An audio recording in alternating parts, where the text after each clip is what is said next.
Hello again. So now let's go over 6 ways to build your list of ideal decision makers. Let's go over 6 of them. Once you know what job titles your decision makers have and what companies, what size companies they belong to, what vertical markets they belong to, and what geographic areas they belong to, you can use a number of strategies to start to find them. And let's go over 6 of them. One way is through networking. You can use referral groups such as the BNI or LATIP or Chamber of Commerce referral groups. You can also go to mixers where you can use these forums as a great way to get warm referrals and to get business cards and build up your list that way. A second way to build up your list of decision makers is through professional associations. So what professional groups do your decision makers belong to? When you find out, you can contact these professional associations and try to get speaking opportunities with them. You can offer to write articles for these associations, newsletters, or blogs, and you can increase your visibility that way. And you can also attend the mixers or the networking events that these associations offer. Another way to build up your list of decision makers is by buying leads lists, purchase leads lists. You can buy lists of who your ideal decision makers are, and it comes with their contact information, email addresses, phone numbers, addresses, job titles, etc. You can use search engine optimization and blogging to drive traffic to your website. So when people are looking for solutions you have, your articles and your visibility can send people to your website.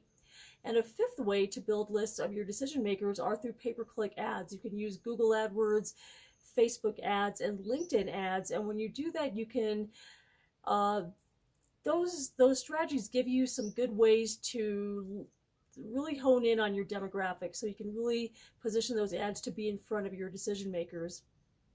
And one of my favorite ways to build lists of decision makers is through free organic use of social media. You can use LinkedIn posts, LinkedIn groups, and LinkedIn search features to really laser in on who your ideal decision makers are and start to find them.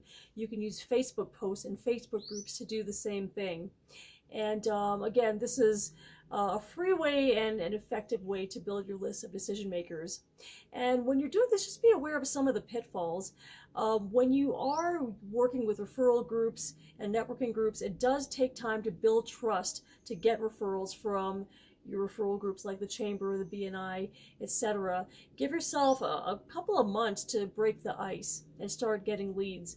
And another drawback is you really don't have control over how many leads you're going to get.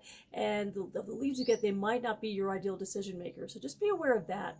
And with the professional associations, again, it might take some time to get speaking opportunities, and there might be some qualifying factors to be able to write for their newsletters or their blogs. And there could be dues you need to pay as well.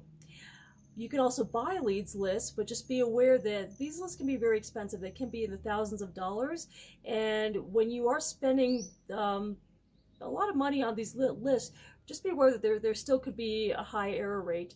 I've worked with purchase leads lists, and the error rates I was getting was about 30%. And, I paid the price of not only buying the leads list, but I had lots of expensive letters get sent back to me, lots of phone numbers that were bad, and many, many email bounces. And just be aware that when you're using purchase leads lists, if you're doing mass emailing from those email addresses, just be aware that you could get a lot of unsubscribes, you could get bounces, and you could jeopardize your domain. You could also have your email system shut down. So just be aware of unsolicited emails.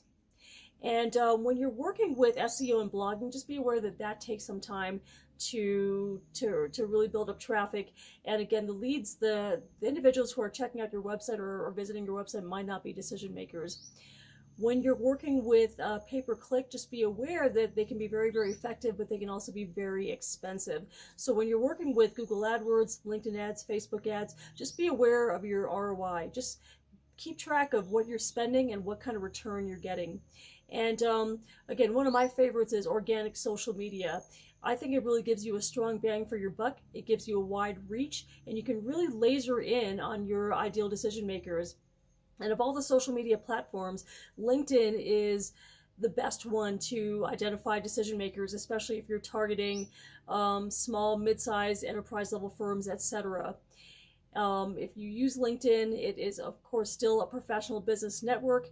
It's a professional social media platform. It is almost 600 million members, and of those 600 million, 40 million of them are decision makers. So it's a really powerful platform to use, and learning how to use it organically can really create some advantages for you. So we spent some time looking at all the ways you can build, many ways you can build leads lists. We went over 6 good ones to build lists of your ideal decision makers. And now you know what to do to find out what your decision makers care about, what gets them wanting to meet with you, and you've got some ways to powerfully build your list of decision makers. These factors are so important for saying the right things to them and getting steady meetings with them and closing more sales. So I hope you found all this information useful. I'd really love to hear your feedback, and I really appreciate your time. Thank you so much, and may you hit your sales goals.